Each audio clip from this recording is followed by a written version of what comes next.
కామారెడ్డి జిల్లాలో రైతులు ఆగ్రహంతో ఊగిపోయారు. తమ ప్రాణాలు తీసిన తర్వాతే ఫ్యాక్టరీ నిర్మించాలంటూ సదాశివనగర్ మండలం జనగామ రైతులు డిమాండ్ చేశారు. వెంటనే ఫ్యాక్టరీ నిర్మాణ పనులు రద్దు చేయాలని ఫ్యాక్టరీ వద్ద రైతులు ఆందోళన చేపట్టారు.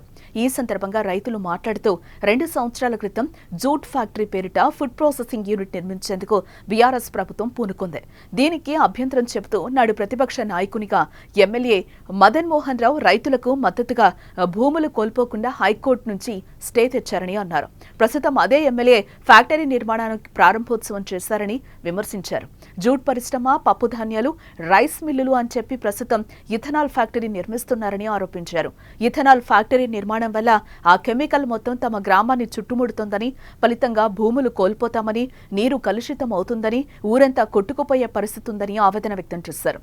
గ్రామానికి 1/2 కిలోమీటర్ దూరంలోనే ఫ్యాక్టరీ నిర్మాణం జరుగుతుందని అన్నారు. వెంటనే ఇథనాల్ ఫ్యాక్టరీ నిర్మాణాన్ని ఆపేయాలని, లేకపోతే తమ ప్రాణాలు తీసి ఫ్యాక్టరీ నిర్మాణం చేపట్టాలని వేడుకున్నారు. ఇకనైనా ఎమ్మెల్యే స్పందించాలని, గ్రామాన్ని కాపాడాలని కోరారు.